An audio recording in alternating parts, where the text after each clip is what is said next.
Саламатсыздарбы, урматтуу көрүүчүлөр, урматтуу окурмандар.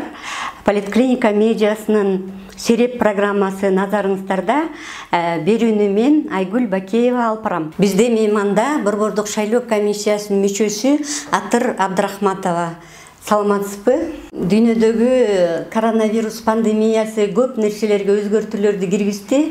Анын ичинен бизде дагы өзгөртүүлөр болуп атат. Мисалы жергиликтүү шайлоолорго шайлоо жарыяланды эле, бирок өзгөчө абал киргизилгенде байланыштуу ал дагы жылдырылды. Ушул күздө дагы жогорку кеңешке шайлоо жылып кетпейби? Ушул тууралуу оюңузду айтсаңыз. Көрдүк, баарыбыз өзгөчө абал маалында адам укуктары баары чектелет. Баскан турганыбыз, убактыбыз туурабы? Үйдө тургула деп метилди. Ошол себептен шайлоо болбогону туура болду. Андан кийин эми биздин өкмөт бардыгыбыз, биздин жарандар, кыргызстандыктар, шайлоочуларыбыз коронавирус эмне экенин, кантип дарыланат экенин, кантип жайылып атканын эми бардыгыбыз түшүндүк. Кантип камын көрүп, кандай өзүбүздү сактаганга дагы аракет көрсөк, аны да түшүндүк да. Ошол себептен мен ойлойм, парламенттик шайлоону жылдыруу мүмкүн эмес. Себеби дегенде Конституцияда так белгиленген кепилдик бар. Шайланган бийлик өз мөөнөтүндө, өз убагында кетип, анын ордуна шайлоо аркылуу жаңы курам, жаңы бийлик келиш керек деген. Ошол конституциялык принципти биз сакташыбыз керек. Анткени жогорку кеңеш бул эл өкүлчүлүк бийлиги. Эгерде эл өкүлчүлүк бийлиги кайсы бир себептердин негизинде ар кандай шылтоолордун аркасы менен өзүнүн макамын, өзүнүн иштөө мөөнөтүн улантам десе, бул мыйзамсыз, конституцияга карама каршы келген окуя да. Анан эми албетте биз үчүн дагы, мен үчүн, жеке мен үчүн деле, баарыбыз үчүн эгерде коронавирустун экинчи толкуну болуп, абдан көп эле адамдар ооруга чалдыгып, анан кийин биздин ошол медицина поликлиникаларыбыз жетишпей жатса, анда ойлонобуз да, анда менин оюмча элдин коопсуздугу биринчи ирет турат. Анткени эгерде биздин саламаттык сактоо жайлары элде дарылаганга шарты мүмкүнчүлүктөрү жетпей баратса, анда шайлоону өткөзүш бул дагы эми туура эмес болуп калат. Бирок принципиалдуу мен үчүн Конституциянын ошол талабын шайланган эл өкүлчүлүк бийликтин өз убагында, өз мөөнөтүндө кетиши, кайрадан башка курамда шайланышы.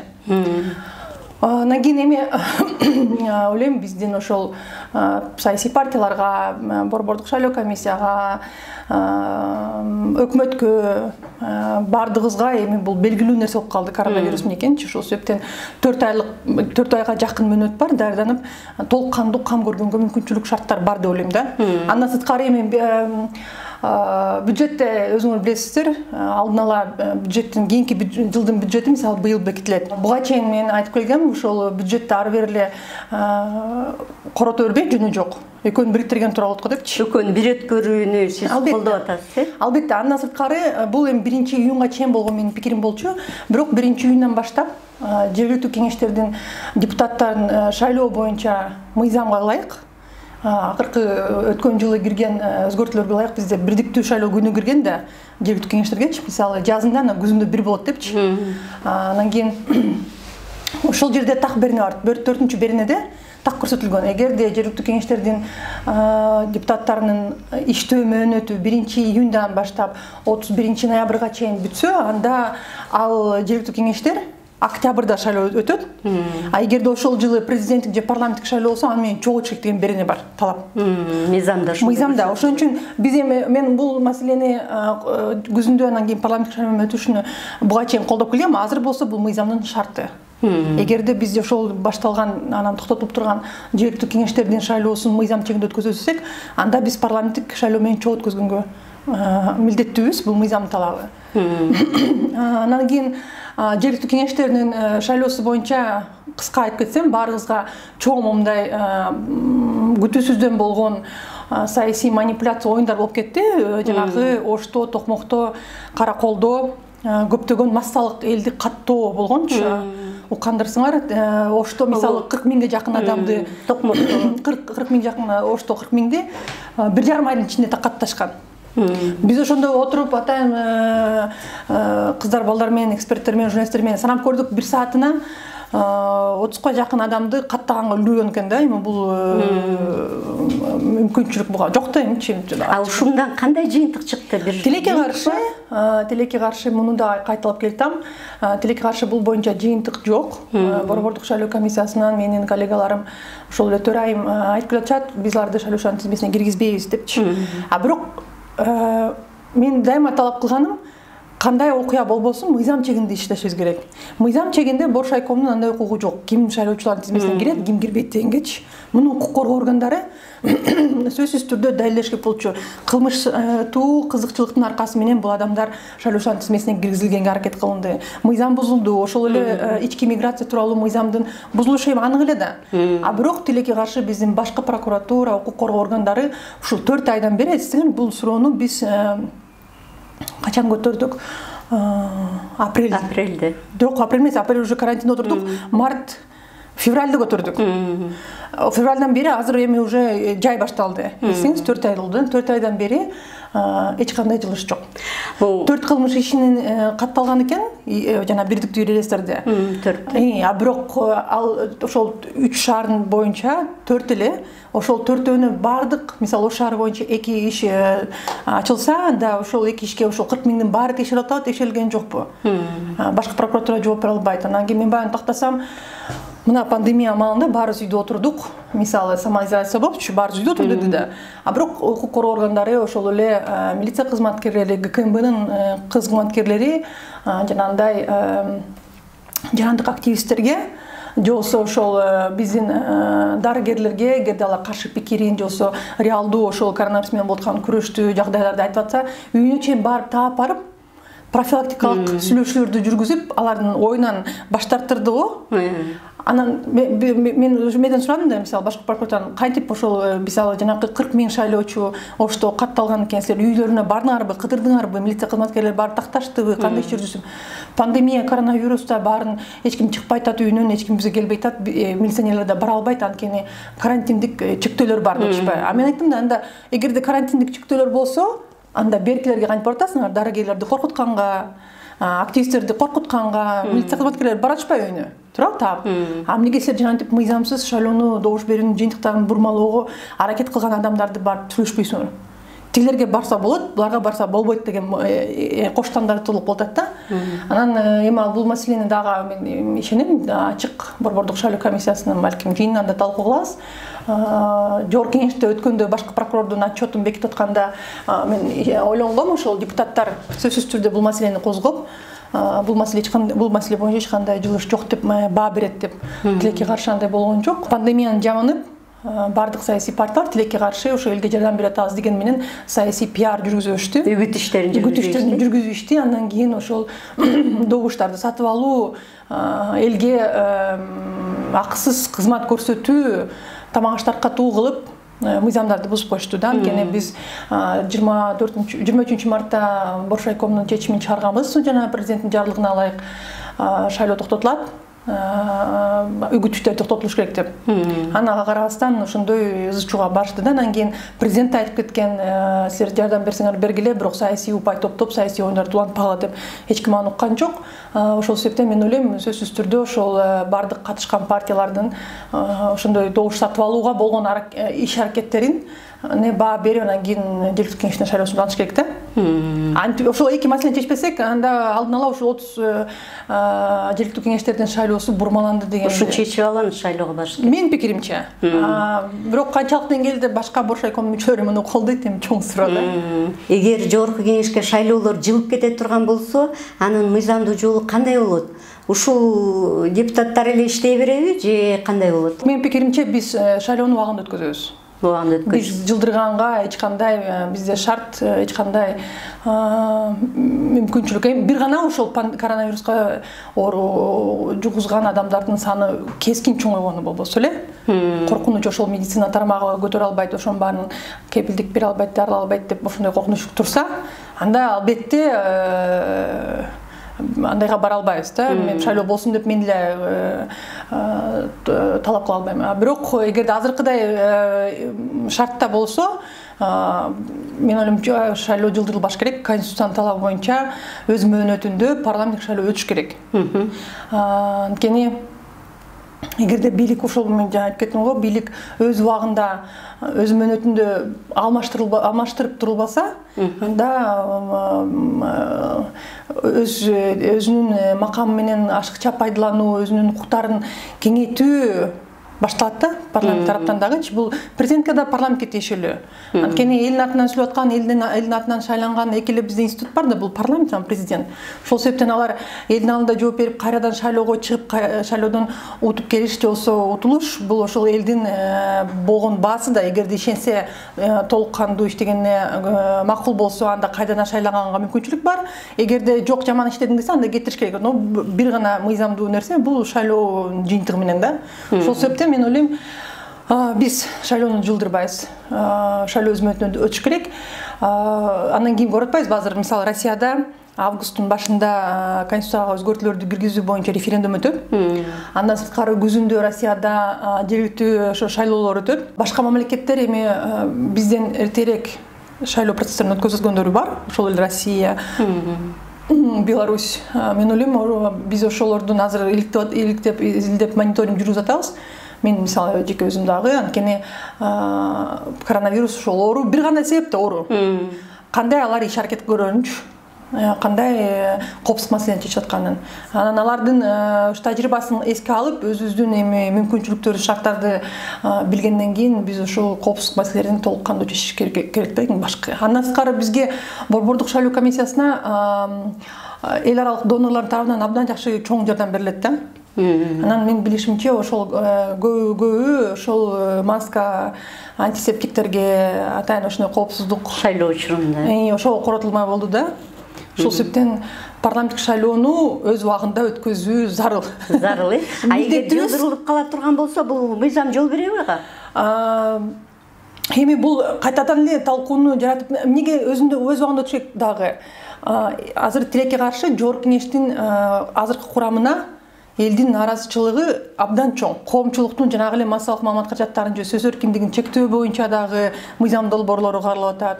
Анан жанагындай коррупциялык иштер боюнча ошол башкы прокуратура, башка органдардын иштеши боюнча Жогорку Кеңеш эч кандай чара көрбөй атат, мисалычы. Анан элдин укуктарын чектеп эле башка жооптуу кызматкерлерди же кызмат адамдарын жоопкерчиликке тарта албай эле элдин кызыкчылыгы үчүн мыйзамдарды кабыл албаган үчүн бул Жогорку Кеңештин курамына элдин арасында чоң да. Мен ойлойм, эгерде ошол парламенттин мөөнөтүн узартып шайлоону өткөзбөйбүз деп барганда ошол тоо таба турган болсо, бул мыйзамга дагы каршы келгени менен элдин эң башкысы кыжырына тийип, башка мындай кайтадан мындай элдин ызы чуусун алып барышы мүмкүн депчи. Өзү мыйзамга каршы келеби, келбейби? Мыйзамга каршы келет. Бирок мыйзамда бир эме бар да, талап. Эгерде өзгөчө абал киргизилсе же согуш абалы жарыяланса, мамлекет боюнча шайлоо өтпөйт. Анан эми пандемия күчүп атат деп туруп, өзгөчө абал киргизгенге толук кандуу мүмкүнчүлүк бар да, Жогорку Кеңеш менен президенттечи. Алар мыйзамдаштырганга оңой. Ошон үчүн анан өзгөчө абал кирип турса, укуктарыбыз чектелип атса, тиги баскан турган убактыбыз чектелип атса, митинг мисалы карантин маалында ошол өзгөчө абал маалында митинг өткөзгөнгө болбойт, ары бери баскан болбойт, көп да. Сөз эркиндиги да чектелбеди, мына көрбөдүкпү биз, сөз эркиндиги да чектелди. Анан андай абалда шайлоо өтпөйт деп туруп эле коюп коюшса, биз эчтеке кыла албайбыз. Шайлоо босогосун 5% кылуу боюнча мыйзам долбоору каралбай калды. 7% босого кабыл алынып жатат. Деги эле ушул пайыздык босого боюнча кандай ойдосуз? Кыргызстан үчүн кайсынысы реалдуу болот?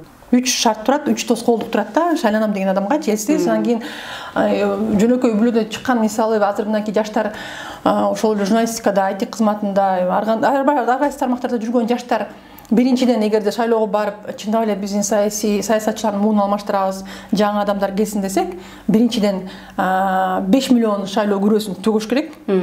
Андан кийин ошол шайлоо босогосун азыр 9%га көтөрүп коюшкан. Азыр эми кайра 7% боюнча калтырууга аракет кылып атышат. Анан кийин ошол мамлекет боюнча шайлоочулардын келген санынан 7% добуш алыш керек. Анан ошол Бишкек кош, анан ар бир региондон 0,7% добуш алыш керек. Эстеңиз? Мисалы ошол эле 0,7% боюнча эсиңизде болсо 2019 11-жылы го дейм. Бүтүн Кыргызстан БШК менен кырылышып, биринчи кутукташып өттү деп, анан кийин кайтадан ошол пайыздардын аркасы, талкуусунун аркасы менен, мисалы бүтүн Кыргызстан кирбей алган жок кеңешкечи. 3 шектөө турат. Анан кийин эми азыр эски саясатчылардын баардыгы айтып атат, элдин баары элечи бүтүргөндөр, жаңылар келсин, жаңы муун келсин, жаштар келсин. Жаштар ал бул 3 тоскоолдук эч качан ашып өтө албайт. Аша албайт. Бул ошол азыркы шайлоо, азыркы биздин мамлекет башкаруудагы ошол олигарх, коррупцияга байланыштуу, же болсо ошол мамлекеттик кызматкерлер клан болуп калбадыбы? 30-40 жылдан бери мамлекеттик кызматта иштеген адамдар бар. Өздөрү иштеген ар кайсы кызматтардын, тиги кээде министр, кээде премьер-министр, кээде посол, кээде тиги депутат болушуп, андан кийин алар балдары келип атышат. Ошондой ошол муниципалдык же мамлекеттик кызматта турган бүт жашоо бою иштеген кландар да пайда болуп калды. Анан ушул 3 талап, 3 тоскоолдук кайрадан ошол эле системадагы адамдардын келишине шарт түзөт да. Сырттан жөнөкөй мына биз кайра бара албайбыз. Бул деген ошол бийликтин өзүнүн коопсуздугун, өзүнүн иштөөсүнүн кепилдигин берген шарттар да атайын. Анан кийин жанакы 7%га түшүп атабыз деген бул калп. Анткени азыркы иштеп аткан парламент 2015-жылы ошол 7% шайлоо босогосу менен шайланып келген. Демек, эң эле жөнөкөй айта турган болсом, азыркы курам кандай сапаты, ошондой эле сапаттагы курамды биз алабыз. Келиши мүмкүн. Келиши мүмкүн. Бул сөзсүз түрдө ушундай эле сапаттагы курам келет да. Ушундай эле маанайдагы, ушундай эле түшүнүктөр менен эки сөздү кошо албай, элдин кызыкчылыгын, элдин жашоо шарттарын билбеген, анан кийин башка мамлекеттердин аты жөнүн айта албагандар келет да кайрадан элчи. Же кыргызча, же орусча сүйлөбөгөндөр келишет. Ошон үчүн 7%дык шайлоо босогосуна түшүп атабыз деген бул калп, саясий манипуляция, анткени бул 7%дык шайлоо босого мурун бар болчу. Азыр бул курам парламенттин абдан өзүнүн күчүнө ишенгенде өткөн президенттин иштеп аткан маалындачы. 9%дык курам ошол жок, булар 7%. 2015-жылы 7% менен шайланып келишкен. Анан ушунчалык өзлөрүнүн ишине, өзлөрүнүн элдин арасында колдоосу бар деп ишенишкен, өзлөрүнө чайбайчы. Өзлөрүнүн саясий күчүнө абдан ишенгенден 2020-жылдан баштап 9% менен барабыз деп көтөрүп койшкан. Айрым депутаттар 5 миллион сомдон 1 миллион сомго чейин түшүрүү керектигин айтса, кээ бирөө 10 миллионго чейин көтөрүү керектигин айтып жатат. Буга сиздин оюңуз? Биздин депутаттардын арасында, ошол эле бийликте иштеп аткан, ак үйдө иштеп аткан арасынан көпчүлүк айтат, депутат же болсо бийликке келген адам мындай акчалуу, өзүн бул жашоодо тапкан адамдар, бардыгына жетишкен адамдар келиш керек, ошондо гана уруп жулуп өз оокатын ишин бүтүрүш эмес, эл үчүн иштешет. Ошон үчүн эгерде жөнөкөй мисалы бизге окшоп күнүмдүк контракт издеп, же болсо биздин жакындарыбызга окшоп базарда иштегендер, булар деген ошол үй жайы жок, же болсо туруктуу ТНТ-пыры жок, булар деген кандайдыр бир коррупциялык иштерге тезирээк барат. А биз барбайбыз дейт да. Ошон үчүн абдан эле мындай элитарный, мындай эң эле элдин арасынан жогору турган, жашоо шарты абдан кенен жашагандар депутат болуп, же болсо ошол мамлекет башкарган адам болуш керек деп ойлошот да биздин тилекке каршы бийлик башкаруучуларчы. Бул туура эмес. Ошол себептен көтөрүшкөн буларчы 9%га, анан кийин 5 миллионгочу. Анан ошол шарт менен. А бирок жашоо кайтадан шылдың кылып башкача шарттарга алып барып койду өзлөрүнчү. Анан ошол себептен азыр бардыгы түшүнүп атышат. Эски саясий партиялар жоголду. Туурабы? Баарыбыз көрүп атабыз саясий ар кандай оюндардын аркасынан. Анан кийин өзлөрүнүн күчүн, ошол анан кийин элдин нааразычылыгын көрүп билгенден кийин алар кайрадан шашкалактап атышат да, ошол 7%га төмөндөтүп, бир аз болсо дагы өзүнүн гана шартын ыңгайлатыш үчүнчү. Анткени 5 миллиондук күрөө боюнча такыр жымжырт болуп атпайбы, сүйлөшпөй эле да. Ошол 5 миллиондук күрөө, бирок 5 миллион бул чоң акча да. Кээ бирөө дагы 10 миллиондук көтөрүп. Ошо айтып атпайм, анткени алар ошол мындай ошол болгон пикир ошондой атпайбы? Бизге окшоп колунда бар, акчасы бар, бутта бекем тургандар гана эл башкара алат. Бирок бул туура эмес пикир да. Биздин жогорку кеңеш, парламент, эл өкүлчүлүк бийлик. Эл өкүлчүлүк дегенде элдин кандай катмары болбосун, Бизде мына мисалы үйдү бүлөдөгү зордук зомбулук, айымдардын мисалы укуктарынын бузулушу, алимент төкпөгөндөр, балдарды зордуктап өлтүргөндөр толтура албайбы мисалычы. Ошондой менин пикиримче ошондой жалгыз бой аялдардан дагы жоопкерчиликке баш керек. Ачык ошол боюнча өз пикирин, ошол группанын таламын талашкан айым баш керек да. Сөзсүз түрдө. Анткени биз канча мисалы ошол суроо боюнча иштешпейли, мен да кошулуп кээде жардам бергенге аракет кылам да. Канча суроо түртүлбөсүн, баары бир бул суроо чечилбей турат. Ошол эле алимент төлөгөндөр толтура, ошол эле айымдарды адам катары көрбөгөн сабап тепкелегендер толтура, баланы өзүнүн менчиги, өзүнүн оокаты көрүп, ошол баланы иштетип, жолсо аны тиги зордуктап тепкелегендер толтура. Ошол себептен ошол катмардан келиш керек. Мисалы, атайын ВСП+ программа кирдик деп өкмөт бизге отчет берет. Ошол тарапка биздин ошол бүт биз мактанабыз, бизде экологиялык таза жер жемиштер бар деп. Бирок чыгара албай жыл сайын кыйнап атпайбызбы? Жолсо жанагы таможенялык биримдик боюнча дагы биз ошол жака кирип атканда бизге ошол кездеги премьер-министр Сариев баардыгы ошол биздин жер жемиштер Россияга алып барабыз, иштейсиз дешкен. Россия кайрадан кайтарып берип атпайбы? Бизге киргизбей атышпайбы? Канча биздин ошол ишкерлер чырылдап өзүнүн оокатын жүргүзө албай атышат. Ошолор баш керек, анткени алар билишет кандай көйгөйлөр бар. Кантип биздин ошол фермерлерди, мал кармагандарларды, жер жемиш өстүрүп ошолор менен иш алып баргандарды кантип башка мамлекеттерге базарларына алып барып сатканга бизде толук кандуу, мыйзамдуу кенен шарт түзгөнгөчү. Анан түшүнбөй эле анан кийин ошол 7% босогонду колдоп 5 миллиондук шайлоо күрөөсүн калтырып, ошол өздөрүндөй бизден өдөөрөөк көргөндөр, мисалы өзүңүз көрүп атасызбы, жогорку кеңеште унга болгон салыктарды азайтуу боюнча, мамлекет тараптан колдоо алуу боюнча өздөрү кылган бизнесине жеңилдеткен шарттарды тартканга аракет кылышат. Ошол мыйзамдаштырат. Жолсо жанагындай самолет учканда бензиндин баасын, жолсо атайын салыктарды жокко чыгаруу боюнча, анткени ошол бизнеске тиешелер бар. Мына эми факт-чекерлер, азыркы жаңы журналисттерибиз баарын чыгарып атышпайбы? Ошол көп мыйзамдар чоң ошол бизнестин, чоң олигархтардын жолсо ошондой кайсы бир тараптагы коррупцияга байланыштуу иш-аракеттерди мыйзамдаштырууга багытталган мыйзам долбоорлор көбүрөөк каралып калат да биздечи. Чындап эле жөнөкөй жанагындай мен айткан группалардын тагдырын чечип, чындап эле реалдуу укуктарын көтөрүп, иштөө шарттарын кеңейткен боюнча эч кандай мыйзам долбоорлор каралбай атпайбы? Эмне кылышты? Мисалы, жогорку кеңештин макамы менен, депутаттын макамы менен ошол ар бир группанын ишин чечкенге, 5 жылдын ичинде чечкенге толук кандуу шарт бар да. Колдонбойт.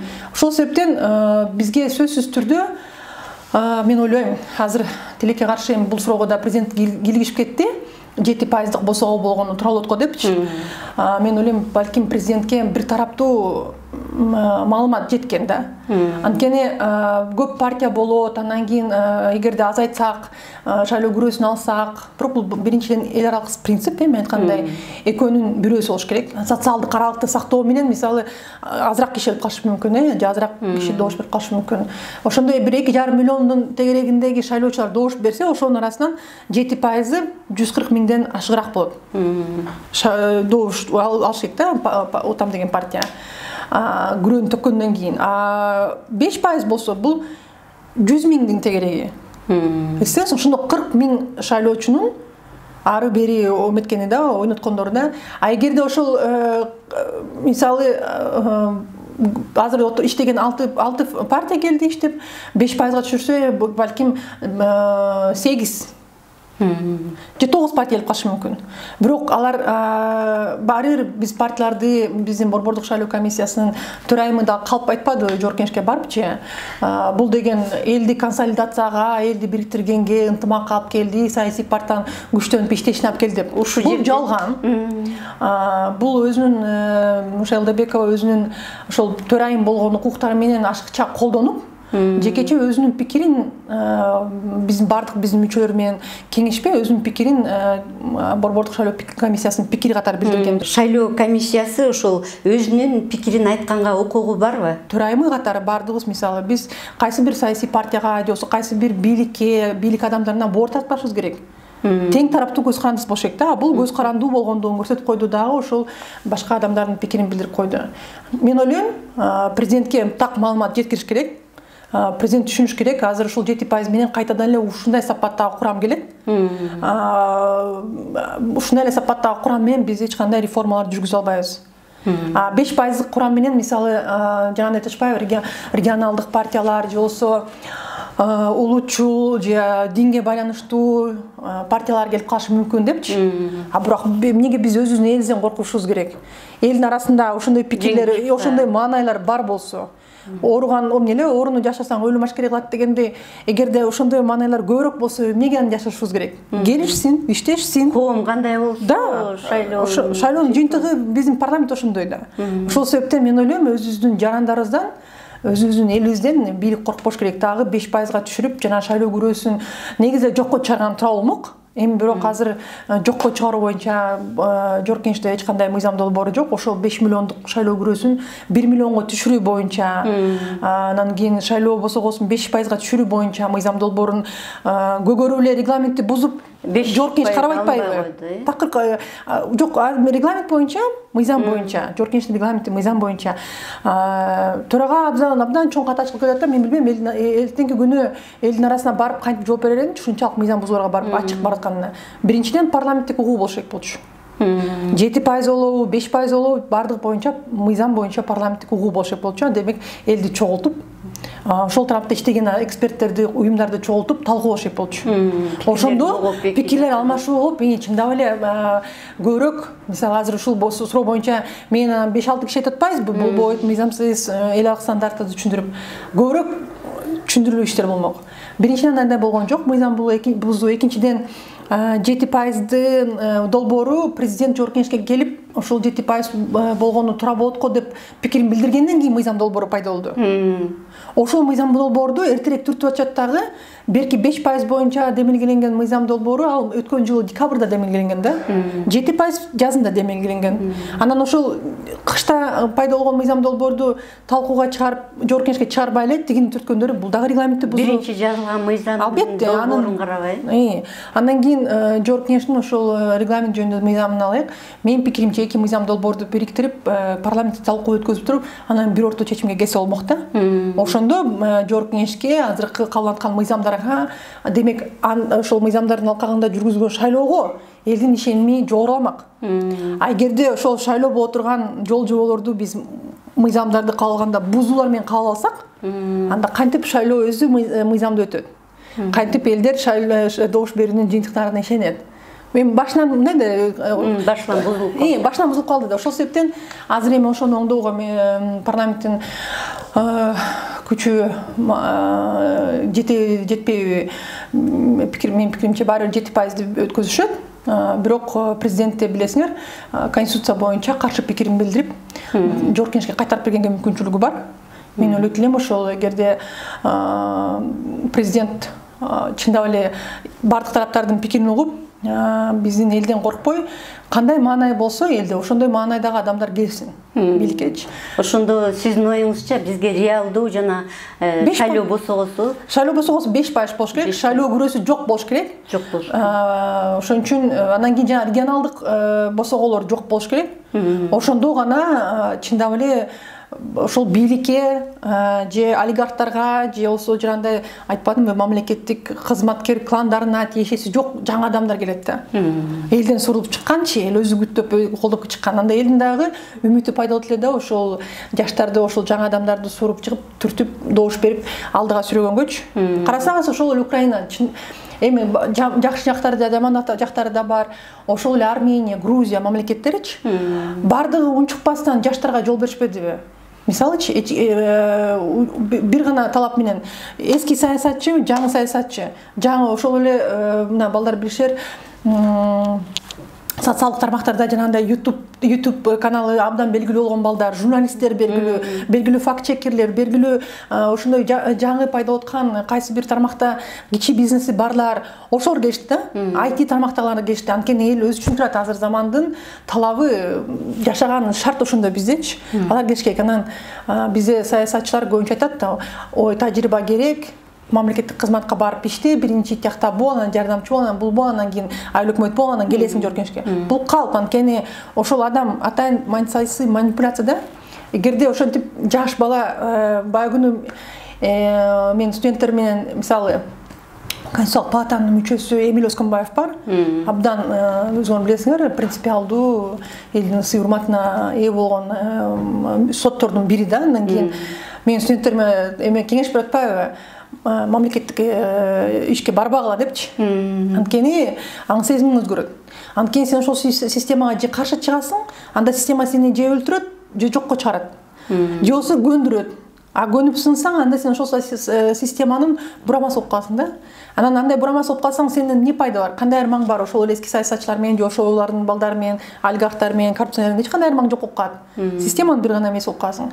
А ошол себептен башка мамлекеттерде эл өзүнүн талабы болду. Мейли жаштар, мейли жаңы балдар келишсин, албетте тажрыйбасы жок, албетте катачылык кетет, бирок булардын ошол кылган баскан турганы дурус болот. Анткени эскилер иштеген жан тыйын тыпыр таап, өзүнүн каалаган бизнесин кеңейтүүгө, мыйзамдарды адалдаштырганга уже жолдору иштелип калган. Туурабы? Өзүнүн жолдору бар, андан кийин ошол жолдорун улантып кете беришет. А жаңылар аларды уланта албайт дагы, булардын баарын бузуп, өзүнүкүн түзүп, өзүнүн катасын кылып, эмне кылбасын, бул баары бир убакыт. Борбордук шайлоо комиссиясында 12 мүчөбүз. Биз парламент менен бекитилгенбиз. 3/1 бөлүгүбүз 4 мүчө президенттин атынан келишкен, Атамбаевдин атынан, ошондо Шайлдабекова ошо Атамбаевдин атынан келген мүчөлөрдүн бири. 3/1 бөлүгүбүз парламенттик оппозициянын, 3/1 бөлүгүбүз парламенттик коалициядан келгенбиз да. Андан кийин парламент курамды бекиткен. Бардыгыбыздын укуктарыбыз бирдей. Көпчүлүк мисалы мага таң калышат да, материал деген сенин шефиң да депчи. Шеф эмес, бардыгыбыз ошол жогорку кеңештеги депутаттар да элебиз да, коллегиалдуу орган. Бардыгыбыздын укуктарыбыз бир. Төрайым менен анын орун басарлары ошол административдик организмдай уюштуруучулук кана суроолорду чечкенге шайланган чара. Анан эми биздин ошол көпчүлүк борбордук шайлоо комиссиясынын мүчөлөрү канчалык эрки жетип, төрайымга ушул мыйзам бузганына баа берип, кызматынан түшүргөнгө бара алышабы, бара алышпайбы жок суроо. Бирок менин пикиримче, азыр элди дагы мен канча көрүп атам, кол топтоолор да жүрүп атат. Төрайым ушул өз ордуна өзүнүн ишине жооп жакшы иштей албаганды депчи. Тилекке каршы абдан чоң катачылыктар, мыйзам бурмалоолор кеткен. Катачылык ошонун баарына мисалы чындап эле мындай мыйзам бузуулар болбош керек эле да. Шайлоодо онлайн добуш берүү же почта аркылуу добуш берүү маселеси көтөрүлүп жатат. Сиздин оюңузча кандай шайлоо бизге ылайыктуу келет?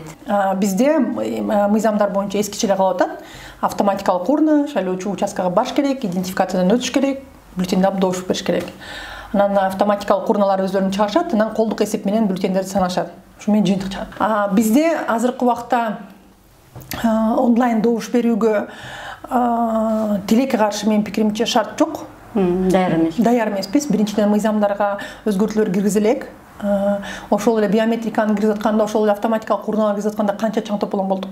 Андай ишеним болуш үчүн бул эл аралык стандарт, атайын көз карандысыз группа түзүш керек. Ошол айтыны жакшы түшүнгөн. Андан кийин ошол мисалы жогорку кеңеште отурган, анткени бул эми жакпай бийлик бутагы да, жогорку кеңеште отурган мисалы ар бир фракциянын атайын эксперти. Андан кийин биздин ошол бейөкмөттүк эмес уюмдар аралашып, чогуу ошол биздеги системаны текшериш керек. Ошону IT жаатында түшүнгөн балдар текшериш керек да, өкүл катары тилердин. Андан кийин алар көз карандысыз өзүнүн тыянагын чыгаргандан кийин чындап эле бул система коопсуздукка туура келет, эч ким бурмай албайт, шайлоочунун берген добушун эч ким көрө албайт, жыйынтыктарга эч ким кирише албайт, өзгөртө албайт деп кепилдик бергенден кийин гана биз мындай системаны киргизе алабыз да. Көз карандысыз ошондой элдин ишенимине биз ошол ишин билген адамдар баалап өзүнүн пикирин айтып расмий бермейинче, УКМК береби, улуттук коопсуздук кызматы, же болбосо биздин мамлекеттик каттоо кызматы береби, же маалыматтык министрлик береби, кимиси бербесин андай кепилдикти. Мен мисалы ишене албайм, анткени мамлекет элдин ишенимин алыш үчүн сөзсүз түрдө көз карандысыз экспертиза, көз карандысыз тыянак чыгарганга алып барыш керек да. Добуш берүү боюнча сөзсүз биринчи иретчи. Ошол себептен албетте бизде бул боюнча талкуулар боло берет. Биз баары талкуу кылышыбыз керек. Бул жылкы менен шайлоо менен гана бүтпөйбүз да. Анан эми коронавирус чындап эле адам баласынын колунан келе албаган форс-мажор кайсы бир иштер болоруна бар экен кайра эскертип койду баарыбызгачы. Адам баласы баардыгын эле чечпейт экен. экен. Ошон үчүн биздин эл ойлонуш керек да. Биз кандай реформалар киргизбейли, кандай жаңылыктарды киргизбейли, шайлоо ачык таза өтпөйт эгерде эл өзү ошону талап кылып эрктүү болбосочу. Ар бири шайлоого барар алдында ойлонуп, кимди ошол парламентке алып келебиз деп аракет кылышыбыз керек. Албетте, анткени баарыбыз түшүнүп алышыбыз керек да. Мен мисалы биздин Жогорку Кеңешти критикалаган менен, сиздин пикир айтканым менен, бирок аларды мындай жаман сөздөр менен айткандан алысмын. Себеби дегенде Жогорку Кеңеш эл өкүлчүлүк бийлик. Жогорку Кеңеш бул биздин күзгүдөгү кээетебиз да. Анткени элден биз шайладык да. Өзү мен депутат болуп келип алган жок да. Анан эл ошону түшүнүшөк да. Эгерде азыр алар жаман көрүп атса, анда ошол добуш берген күнү ошол жаман деген үчүн эмнеге добуш беришет? Бербейт анда. Ошол талап жок болуп элдечи. Аны эми тандыганга киши жок, эми жамандын арасынан жакшырагын тандадым деген бул шылтоо. Эптеп жашоонун шылтоосу да, эптеп добуш берүүнүн шылтоосу. Же болбосо тилекке каршы моюнга алыш керек. Азыркыга чейин эле эми биз жакырчылык жашап аткан мамлекеттердин бирибиз тилекке каршы, бирок ошол эле алган 1000 сом, 2000 сом албетте ошол күнкү балдарыбыздын мисалы тамак ашын төлөгөнгө шарт түзөт. Бирок эртеңки күнкүн түзбөйт да. Бир күнүмдүк тамак аш үчүн 5 жылдык мөөнөттө ошол эле кайтадан өзлөрүнүн бизнесинин суроолорун чечкенге, коррупционерди жактаганга, жаап жашырганга, жана көрүп атпайсызбы, таможнядагы иштеген коррупция боюнча жоопкерчиликтен баш тартуу боюнча мыйзам долбоорун өзгөртүүлөрдү кабыл алып коюшту Жогорку Кеңештенчи. Ошондой мыйзамдар кабылданып кетет. Эл ошону түшүнүшөк да. Анда өзгөрүүлөр болуш үчүн сөзсүз түрдө жаштар өзүрү дагы критикалдык мындай ой жүгүртүү менен добуш бергенде өзүңөр дагы бул айтты, тигил айтты, же мага баары бир эчтеке өзгөрбөйт, ишенбейм дебестен сөзсүз түрдө шайлоого барышыңар керек, сөзсүз түрдө добуш беришиңер керек. Сөзсүз түрдө өзүңөр ойлогон, өзүңөр каалаган эмне себептен бул адамды шайлап атасыңар, мурун иштеди беле, иштегенибиз беле, эмне кылат, ошонун баарына баа берип туруп добуш беришиңер керек да. Ошондо заман өзгөрөт. Политклиника медиасынын сереп программасы болду. Бизде мейманда Борбордук шайлоо комиссиясынын мүчөсү Атыр Абдрахматова болду. Биз бүгүн шайлоо күрөөсү, шайлоо босогосу тууралуу сөз кылдык. Саламатта калыңыздар.